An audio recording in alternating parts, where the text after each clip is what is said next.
എല്ലാവർക്കും നമസ്കാരം. ഞാൻ കഴിഞ്ഞ ദിവസം ഒരു വീഡിയോ ഇട്ടിരുന്നു. അതിൽ കണ്ട ചില കമന്റുകൾ കാണുമ്പോൾ മനസ്സിലാവുന്നത് കാര്യങ്ങൾ അറിയാതെയാണ് ചില ആളുകൾ അങ്ങനെയൊക്കെ എഴുതുന്നതെന്ന്. എനിക്ക് അവരോടൊന്നും ഒരു പരിഭവമോ വിരോധമോ പിണക്കമോ ഒന്നുമില്ല. ജാതി മത രാഷ്ട്രീയ വ്യത്യാസങ്ങളൊന്നും ബാധിക്കാത്ത ഒരാളാണ് ഞാൻ. ഒരേ ദിവസം തന്നെ ശ്രീ പത്മനാഭസ്വാമി ക്ഷേത്രത്തിലും തൊഴുതിറങ്ങി ആ വഴി വെട്ടുകാട് പള്ളിയിൽ പോയി മെഴുകുതിരിയും കത്തിച്ച് അതുവഴി ഭീമാപ്പള്ളിയിൽ പോയി പ്രാർത്ഥിച്ചിട്ട് വരുന്ന ഒരു ദൈവവിശ്വാസിയാണ് ഞാൻ. അതുകൊണ്ട് തന്നെ ഒരു മതപട്ടവും ഞാൻ അർഹിക്കുന്നില്ല. കഴിഞ്ഞ 30 വർഷമായിട്ട് ചലച്ചിത്ര സീരിയൽ രംഗത്ത് പ്രവർത്തിക്കുന്ന ഒരു കലാകാരിയാണ് ഞാൻ എൻ്റെ മക്കളോട് അതുകൊണ്ട് തന്നെ പറഞ്ഞിട്ടുണ്ട്, എനിക്ക് എന്തെങ്കിലും സംഭവിച്ചാൽ നിങ്ങൾ അപ്പോൾ തന്നെ അമ്മ എന്ന എൻ്റെ സംഘടനയിലേക്ക് ഒരു ഫോൺ കോൾ ചെയ്യണമെന്ന്. അമ്മയുടെ പേരിൽ ഒരു റീത്ത് വെച്ച് ശാന്തി കവാടത്തിൽ എന്നെ എത്തിച്ച് അന്തസ്സായിട്ട് അവരെന്നെ യാത്രയാക്കുമെന്ന് എനിക്ക് ഉറപ്പാണ്. കഴിഞ്ഞ 30 വർഷത്തെ കലാരംഗത്ത് എൻ്റെ നിലനിൽപ്പിൻ്റെ ഫലമാണ് എനിക്ക് അമ്മയിൽ നിന്ന് കിട്ടുന്ന ആനുകൂല്യങ്ങൾ. ഇതെൻ്റെ സ്വകാര്യ അഭിമാനമാണ്. ഞാനിത് എത്രയോ ഇൻ്റർവ്യൂകളിൽ പറഞ്ഞിട്ടുണ്ട്. മറ്റാരുടെ മുന്നിലും കൈനീട്ടാതെ അഭിമാനപൂർവ്വമാണ് ഞാനത് കൈപ്പറ്റുന്നത്. ഈ സംഘടന നശിച്ചാൽ നഷ്ടമാകുന്നത് എന്നെപ്പോലെയുള്ള 100 കണക്കിന് കലാകാരന്മാർക്കായിരിക്കും.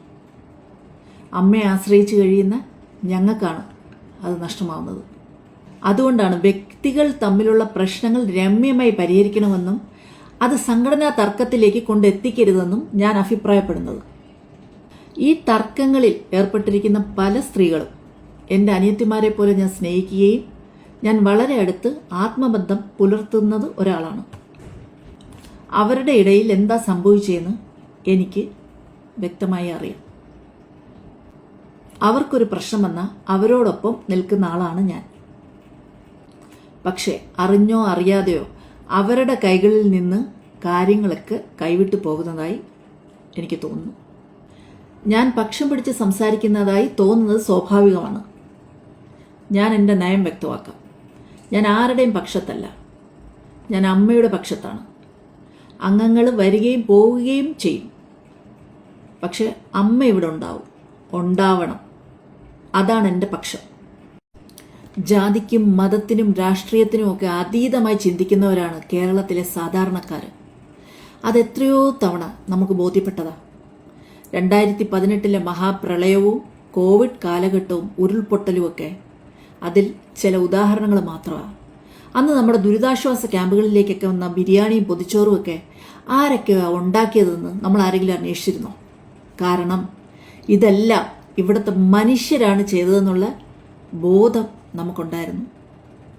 അവിടെ വർഗീയതയോ ജാതിയോ മതമോ ഒന്നുമില്ലായിരുന്നു. വർഗീയമായി ആളുകളിൽ ചേരിതിരിവ് നടത്താൻ ശ്രമിക്കുന്നവർ അത് മനസ്സിലാക്കണം. അതാണ് എൻ്റെ പ്രാർത്ഥന.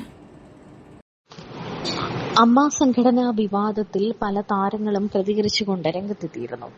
അമ്മ വിവാദത്തിൽ വാർത്താ സമ്മേളനം നടത്തിയ അൻസിബ ഹസൻ ഉൾപ്പെടെയുള്ള നടിമാർക്കെതിരെ വിമർശനവുമായി നടി യമുന റാണി രംഗത്തെത്തി. നടിമാരുടെ വാർത്താ സമ്മേളനം കോമഡി ഷോയാണെന്നും ഈ ചക്കളത്തിപ്പോര് അവസാനിപ്പിക്കണമെന്നും യമുന റാണി പറഞ്ഞു. ഒരുമിച്ച് ചായ കുടിച്ച് പറഞ്ഞു തീർക്കേണ്ട പ്രശ്നമാണിതെന്നും ഇങ്ങനെ പോയാൽ പ്രേക്ഷകർ ട്വിറ്ററുകളിലേക്ക് പോലും വരില്ലെന്നും അവർ പറയുന്നു. ഇന്ന് രാവിലെ ഒരു കോമഡി ഷോ കണ്ടുകൊണ്ടാണ് എന്റെ സുപ്രഭാതം ആരംഭിച്ചത്. അതിന് പശ്ചാത്തലം പറയാം. 2 ഉറ്റ സുഹൃത്തുക്കൾ തമ്മിലുള്ള പടലപ്പിണക്കം, ഒരു ചെറിയ തീപ്പൊരി, ഒരു ഫോൺ കോളിലൂടെയോ ഒരുമിച്ചിരുന്ന് കോഫി കുടിച്ചോ തീരാവുന്ന ഒരു വിഷയം. ആ ചെറിയ തീപ്പൊരിയെ ചിലരെല്ലാം കൂടിയെടുത്ത് അമ്മ എന്ന മഹാസംഘടനയുടെ നടുക്കുകൊണ്ട് വെച്ചു. ആ ചെറിയ തീപ്പൊരിയെ വലിയ തീയാക്കി മാറ്റി. ഒരു ഭരണസമിതി മുഴുവൻ താഴെ ഇറക്കാൻ സാധിച്ചു. പക്ഷെ ഇതൊന്നുമല്ല കോമഡി. ഇതിന്റെ ഊർജ്ജത്തിലാവണം ഇന്നിപ്പോൾ കേരള സർക്കാരിനെയും ആഭ്യന്തരമന്ത്രിയെയും പോലീസ് വിഭാഗത്തെ മുഴുവൻ പത്രസമ്മേളനത്തിലൂടെ വെല്ലുവിളിച്ചിരിക്കുകയാണ്. സംഘടിക്കണമെന്ന് ജനങ്ങളോട് ആഹ്വാനം ചെയ്തിരിക്കുകയാണ്. എന്താണ് ഈ നടക്കുന്നത്? ഇങ്ങനെ പോയാൽ ജനങ്ങൾ സംഘടിക്കും.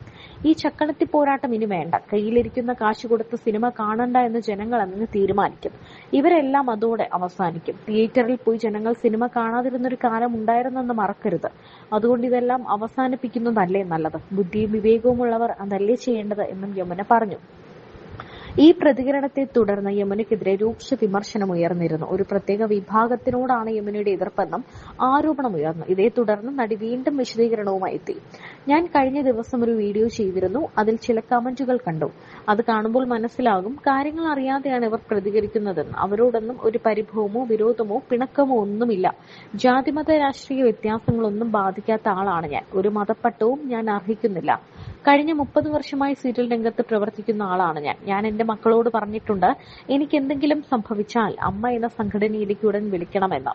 അമ്മയുടെ പേരിൽ ഒരു റീത്ത് വെച്ച് ശാന്തി കവാടത്തിൽ എന്നെ എത്തിച്ച് അവർ യാത്രയാക്കുമെന്ന് എനിക്കറിയാം. കഴിഞ്ഞ 30 വർഷത്തെ കഷ്ടപ്പാടിന്റെ ഫലമാണ് അമ്മയിൽ നിന്ന് കിട്ടുന്ന ആനുകൂല്യങ്ങൾ. ഇതെന്റെ സ്വകാര്യ അഭിമാനമാണ്. മറ്റാരുടെയും മുന്നിലും കൈനീട്ടാതെ അഭിമാനപൂർവ്വമാണ് അത് കൈപ്പറ്റുന്നത്. ഈ സംഘടന നശിച്ചാൽ നഷ്ടം ഞങ്ങൾക്ക് മാത്രമാണ്.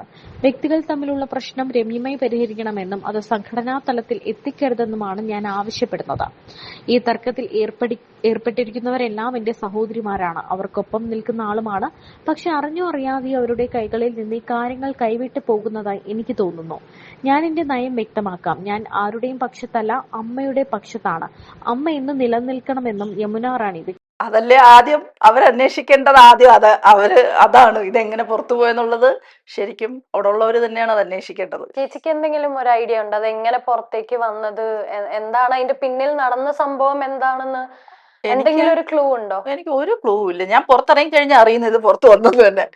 അകത്തിരുന്നപ്പോ ഞാൻ അറിഞ്ഞ പോലും ഇല്ല. പക്ഷെ അത് ഇപ്പൊ ഞാൻ പറയാനുള്ളത് എവിടെയായാലും പറയുന്ന എനിക്ക് ശരിയെന്ന് തോന്നുന്ന കാര്യങ്ങൾ ഞാൻ പറഞ്ഞു എന്നേ ഉള്ളൂ. അത് ഞാൻ ഒരിക്കലും ഒരു പബ്ലിക് മീഡിയയിലല്ല അത് പറഞ്ഞത്. ഞങ്ങളുടെ ജനറൽ ബോഡി എന്ന ഫോറത്തിനുള്ളിൽ നിന്നുകൊണ്ട് സംസാരിച്ച കാര്യമാണ് അത് പുറത്തേക്ക് പോയിരിക്കുന്നത്. ഞാൻ ഇന്നുവരെ ഒരു മീഡിയയുടെ മുമ്പിൽ വന്നിട്ട് ഒരിക്കലും ഞങ്ങളുടെ ആ സംഘടനയെ കുറിച്ചൊന്നും ഞാൻ ഒരു വാക്കും സംസാരിച്ചിട്ടില്ല. ചേച്ചിയുടെ അഭിപ്രായം സ്വന്തമായി അത് തുറന്നു പറഞ്ഞു. പക്ഷെ അതേ സമയത്ത് ഇപ്പൊ ഒത്തിരി ആർട്ടിസ്റ്റുകൾ ഇത് കഴിഞ്ഞ മീഡിയക്കാർ പല ക്വസ്റ്റ്യൻസ് ചോദിക്കുന്ന സമയത്ത് അതിന്റെ ഉത്തരങ്ങൾ പറയുന്നതിന്റെ കൂട്ടത്തിൽ ജഗദീഷ് ഏട്ടൻ പറഞ്ഞ ആൻസർ അല്ലെങ്കിൽ മീഡിയക്ക് കൊടുത്ത എന്താ പറയാ റിപ്പോർട്ട് എന്ന് പറയുന്നത് വളരെ മെച്ചുവേർഡ് ആയിട്ട് അദ്ദേഹം സംസാരിച്ചു. പല സെലിബ്രിറ്റീസും ഈ മീറ്റിംഗ് കഴിഞ്ഞ് പറയുണ്ടായി, അമ്മയുടെ മീറ്റിംഗ് കഴിഞ്ഞിട്ട്. ഇപ്പം ജഗദീഷ് ഏട്ടൻ പറഞ്ഞൊരു കാര്യം എന്താന്ന് വെച്ചാൽ സ്ത്രീകൾ വന്നതല്ല അമ്മ സംഘടനയിൽ ഒരു ഇഷ്യൂ ആവാൻ കാരണം, സ്ത്രീകൾ ഭാരവാഹികളായതല്ല ഒരു പ്രശ്നമായത്. അതിന്റെ ഇടയിൽ മനുഷ്യന്മാര് തമ്മിലുണ്ടായ ചില പൊളിറ്റിക്സുകൾ അല്ലെങ്കിൽ ചില ലാപ്സുകൾ ഉണ്ടായതാണ് അവിടെ ഒരു ഇഷ്യൂ നടന്നത് എന്ന് ജഗദീഷ് ഏട്ടൻ പരാമർശിക്കുകയുണ്ടായി. അപ്പൊ ശരിക്കും ചേച്ചി ഒരു സ്ത്രീ എന്നുള്ള രീതിയിൽ നോക്കുമ്പോൾ സ്ത്രീകൾ വന്നത് അവിടുത്തെ ഒരു പ്രശ്നമാണ്, ഭാരവാഹികൾക്കിടയിൽ അതൊരു ചർച്ചയായി, സ്ത്രീകൾ വരേണ്ടിയിരുന്നില്ല എന്ന് ചേച്ചിക്ക് തോന്നുന്നുണ്ടോ? ഒരിക്കലും ഇല്ല. അങ്ങനെ ഒരു ചർച്ചയൊന്നും അവിടെ ഉണ്ടായിട്ടില്ല കേട്ടോ. ഉള്ളത് പറയണല്ലോ, അങ്ങനത്തെ ചർച്ചയൊന്നും ഉണ്ടായിട്ടില്ല. കാരണം ഈ നമ്മളെല്ലാവരുടെയും സപ്പോർട്ട് കൂടി തന്നെ അല്ലേ ഇവരാ അധികാരത്തിലേക്ക് വന്നത്. സ്ത്രീകള് തലപ്പത്തേക്ക് വന്നത് എല്ലാവരുടെയും സപ്പോർട്ട് കൂടി തന്നെയാണ് വന്നത്. അപ്പൊ പിന്നെ അങ്ങനെ ഒരു ചോദ്യത്തിന് പ്രസക്തിയില്ല. പിന്നെ ഈ അങ്ങോട്ടും ഇങ്ങോട്ടുമുള്ള ചെറിയ ഈഗോ പ്രശ്നങ്ങളും ഇപ്പൊ ഞാനത് പറയണ്ടല്ലോ, ഇതിപ്പം ഇങ്ങനെ കിടക്കുകയല്ലേ എല്ലായിടവും പറഞ്ഞ കാര്യങ്ങളൊക്കെ. അപ്പൊ അവര് തമ്മിൽ അങ്ങോട്ടും ഇങ്ങോട്ടും ഉണ്ടായ കുറെ ക്ലാഷസ് ആണ്. അത് സംഘടനയുടെ പ്രശ്നമായി അത് ഉരുത്തിരിഞ്ഞു വന്നതായിട്ടാണ് എനിക്ക് തോന്നിയത്. ഇത് അങ്ങോട്ട് ഇപ്പൊ എനിക്ക് ഞാൻ സിനിമ ഈ പറഞ്ഞ കണക്ക് എനിക്ക് 99 തൊട്ട് 2003 വരെ സിനിമയിൽ നിറഞ്ഞു നിന്ന ഒരാളാണ് ഞാൻ. അത്രയും ക്യാരക്ടർ റോൾസ് ഈ കാലയളവിലാണ് ഞാൻ ചെയ്ത മൊത്തം. എനിക്ക് 10-50 സിനിമയ്ക്ക് അടുത്ത് ഞാൻ ചെയ്തെന്നുള്ളതാണ്.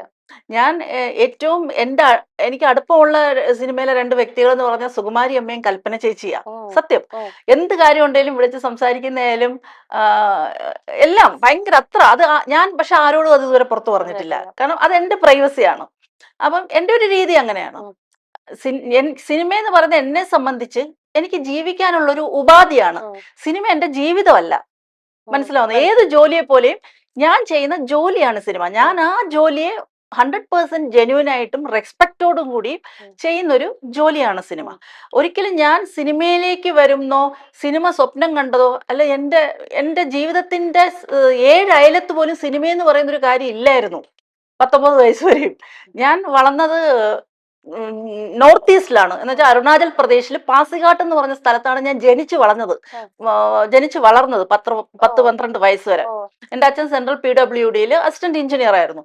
അപ്പൊ അവിടെ വളർന്നൊരു കുട്ടിയാണ് ഞാൻ. എന്റെ സ്വപ്നത്തിൽ പോലും സിനിമയൊന്നുമില്ല, മലയാളമില്ല, കേരളമില്ല. സത്യമായിട്ട് പറയുന്നത്, ഞാൻ ഒരിക്കലും കേരളത്തിലേക്ക് വരുമെന്ന് പോലും എന്റെ ഈ ബാല്യകാലത്ത് ഞാൻ ചിന്തിച്ചിട്ടില്ല. അതിനുശേഷം ചില സാഹചര്യങ്ങളിൽ ഞങ്ങൾ കേരളത്തിലേക്ക് അച്ഛൻ ഞങ്ങളെ കൊണ്ട് വരുന്നു. കൊല്ലത്ത് എന്റെ അമ്മയുടെ കുടുംബത്തിൽ ഞങ്ങൾ താമസമാകുന്നു. അങ്ങനെ മലയാളം അപ്പൊ അറിയത്തില്ല. വന്ന് ശരിക്കും ആ സമയത്ത് എനിക്ക് മലയാളത്തിന്റെ ABCD അറിയത്തില്ല, ഹിന്ദിയെ അറിയുള്ളൂ, അത്യാവശ്യം കുറച്ച് ഇംഗ്ലീഷ്, അങ്ങനെയൊക്കെ ഉള്ളൂ, അല്ല മലയാളം എനിക്ക് അറിയില്ല. അതിനുശേഷം ഞാൻ പഠിച്ച സ്കൂളിൽ വിമല ഹൃദയ ഗേൾസ് ഹൈസ്കൂളിലെ സിസ്റ്റേഴ്സ് ആണ് എന്നെ മലയാളം പഠിപ്പിക്കുന്നത്. അതും എന്നെ പഠിപ്പിച്ചത് എങ്ങനെയാണെന്നറിയോ? പൂമ്പാറ്റ ബാലരമയൊക്കെ വായിച്ച് ആ കഥകളിലൂടെ ഇങ്ങനെ പറഞ്ഞു തന്നാണ് ഞാൻ മലയാളം പഠിക്കുന്നത്. അപ്പം അത് കാരണം എന്റെ മലയാളത്തിന് ഭയങ്കര കുഴപ്പമുണ്ട്, സത്യമായിട്ട് പറഞ്ഞു. ആർക്കും അത് അറിയത്തില്ല, പക്ഷെ എന്റെ അച്ഛന് നല്ലപോലെ അറിയാം. അപ്പൊ എന്റെ അടുത്ത് പറയും, നീ എവിടെങ്കിലും പോയി സംസാരിക്കും വളരെ സൂക്ഷിച്ച്, കാരണം ഞാൻ മനസ്സിൽ ചിന്തിക്കുന്നതായിരിക്കത്തില്ല വാക്കുകളിലൂടെ പുറത്തേക്ക് വരുന്നത്. അങ്ങനെ ഒരു പ്രശ്നം എന്റെ മലയാളത്തിനുണ്ട്. അതുകൊണ്ടാണ് ഞാൻ പലപ്പോഴും ചിലതൊക്കെ എനിക്ക് പറയേണ്ട സാധനങ്ങൾ ഞാൻ ഇൻസ്റ്റയിലായാലും ഫേസ്ബുക്കിലായാലും ഞാൻ പോസ്റ്റ് ആയിട്ട് ഇടുന്നത്, എഴുതിയിടുന്നത്. കാരണം എനിക്ക് എഴുതാൻ പറ്റും ഞാൻ എന്താ ഉദ്ദേശിക്കുന്നത് നമുക്ക് ആലോചിച്ചത്, പക്ഷെ പറയുന്നത് നമ്മൾ പറഞ്ഞ് കുഴപ്പമായി കഴിഞ്ഞാൽ നമുക്ക് അതൊന്നും ചെയ്യാൻ പറ്റത്തില്ല. അപ്പൊ അങ്ങനെ ഒരു പ്രശ്നം എനിക്കുണ്ട്. അപ്പം എനിക്ക് സംസാരിക്കുമ്പോൾ വളരെ സ്ട്രെയിറ്റ് ആയിട്ട് സംസാരിക്കാനേ അറിയൂ. ഞാൻ ഇപ്പൊ ഒരു ക്വസ്റ്റ്യൻ ചോദിച്ചാൽ ആ ക്വസ്റ്റ്യൻ സ്ട്രെയിറ്റ് ആയിട്ട് എടുക്കുകയുള്ളൂ, സ്ട്രെയിറ്റ് ആയിട്ട് ഉത്തരം പറയാനേ എനിക്കറിയൂ. അവിടെ വേറെ ഡിപ്ലോമാറ്റിക് ആയിട്ട് പോളിഷ് ചെയ്തൊരു ഉത്തരം കൊടുക്കുക ഒന്നും എനിക്ക് അറിയത്തില്ല. എനിക്കത് നമ്മൾ അറിയാത്തൊരു കാര്യം എനിക്കിനി ചെയ്യാനും പറ്റത്തില്ല. അപ്പൊ എന്ന് പറഞ്ഞ കണക്ക് അവിടെ സംഭവിച്ച കാര്യങ്ങൾ നമ്മളെ പോലുള്ള ഞാൻ വളരെ സാധാരണയായി ജീവിക്കുന്ന ഒരു വ്യക്തി. അതാ ഞാൻ പറഞ്ഞ, സിനിമ എന്ന് പറയുന്നത് എന്റെ ജോലി മാത്രമാണ്, എന്റെ ലൈഫിൽ അടുപ്പിച്ചിട്ടില്ല. സിനിമയുടെ വേറെ എന്താ പറയാ, ലൈം ലൈറ്റ്, മറ്റേ എന്താ പറയാ അതിന് പറയുന്ന വാക്ക് ഉപയോഗിക്കുക, നമ്മൾ ലൈം ലൈറ്റിൽ സെലിബ്രിറ്റി സ്റ്റാറ്റസ് ഒന്നും ഞാൻ എന്റെ ജീവിതത്തിലേക്ക് അടുപ്പിച്ചിട്ടില്ല. എന്റെ മക്കളും അങ്ങനെ ഒരു ഇതിലല്ല. ഞങ്ങൾ ആരും, ഞങ്ങളുടെ ഒരു ജീവിത രീതി വേറെയാണ്. പക്ഷെ നമ്മുടെ ജോലി ഇതാണ്. അപ്പം ജോലി ചെയ്യുക, കുടുംബം നോക്കുക, ഈ ഒരു രീതിയിൽ പോകുന്ന ആൾക്കാർ. അപ്പൊ നമ്മൾ സൊസൈറ്റിയിൽ ഒരുപാട് താഴെ എന്താ പറയാ ആൾക്കാരുമായിട്ട്, സൊസൈറ്റിയിലുള്ള സമൂഹത്തിൽ ചുറ്റുമുള്ള എല്ലാ ആളുകളുമായിട്ട് മിങ്കിൾ ചെയ്ത് ജീവിക്കുന്ന ഒരാളാണ്. എന്നെ സംബന്ധിച്ച് രാവിലെ ഞാൻ മക്കളെ കൊണ്ട് സ്കൂളിൽ വിട്ടിട്ട് ആ വഴി തന്നെ മാർക്കറ്റിൽ വന്ന് മീനും പച്ചക്കറിയും വാങ്ങിച്ച്, അത് മീൻ മേടിക്കുമ്പോൾ സത്യം പറയുമ്പോൾ മീനിന് ഭയങ്കര വില കൂടുതലാണ്. ഒരയിലേക്ക് 150 രൂപയൊക്കെ പറയാം. അപ്പൊ ഞാൻ പറയും, ഒരു ചെറുതൂടെ വെക്കുവോ? സീരിയസ് ആയിട്ട് പറയുന്ന കാര്യം. ഞാൻ പറയും, ഒരു ചെറുതൂടെ വെക്കുവോ? ഇത് ഇങ്ങനെയൊക്കെ പറഞ്ഞ് അങ്ങനെ ബാർഗെയിൻ ചെയ്ത് സാധനവും മേടിച്ച് വീട്ടിൽ പോയി നമ്മൾ വീട്ടിലെ കാര്യം. അങ്ങനെ സാധാരണ ഒരു സ്ത്രീയാണ് ഞാൻ. അപ്പൊ നമ്മൾ അങ്ങനെ ഒരു സ്ഥലത്തൊക്കെ പോയി നിൽക്കുമ്പോൾ അവിടെ അവര് ചോദിക്കുന്ന ചില കാര്യങ്ങളല്ലേ, അവർ പറയുന്ന കാര്യങ്ങളൊക്കെ നമുക്ക് മാനസികമായിട്ട് വളരെ ഹേർട്ട് ആവുന്നുണ്ടായിരുന്നു. അപ്പൊ അതുകൊണ്ടാണ് ഞാൻ അവിടെ അത് സംസാരിക്കണമെന്ന് എനിക്ക് തോന്നിയത്. കാരണം നമുക്കൊക്കെ ഉണ്ടാവുന്ന പ്രശ്നങ്ങൾ ചിലപ്പോ വലിയ മുതിർന്ന ആൾക്കാർക്ക് അല്ലെങ്കിൽ ആ ഒരു സെലിബ്രിറ്റി സ്റ്റാറ്റസിൽ നിൽക്കുന്നവർക്ക് ചിലപ്പോൾ മനസ്സിലായെന്ന് വരത്തില്ല ഈ പ്രശ്നങ്ങൾ എത്രത്തോളം നമ്മളെ പോലുള്ളവരെ ബാധിക്കുന്നുണ്ടെന്ന്. അതുകൊണ്ടാണ് അന്ന് സംസാരിച്ചത്. പക്ഷെ ഞാൻ ഒരിക്കലും ഒച്ച വെച്ച് സംസാരിക്കണമെന്നോ ബഹളം വെക്കണമെന്നോ ഒന്നും അങ്ങനെ ഒന്നും സംസാരിച്ചില്ല, സാധാരണ. പക്ഷെ അവിടുത്തെ ഒരു സിറ്റുവേഷൻ അപ്പോഴത്തെ ഇത് വെച്ച് റൈസായി, അല്ലെ, കുറച്ച് ഒച്ചയെടുത്ത് സംസാരിച്ചാലേ അത് എത്തുള്ളായിരുന്നു.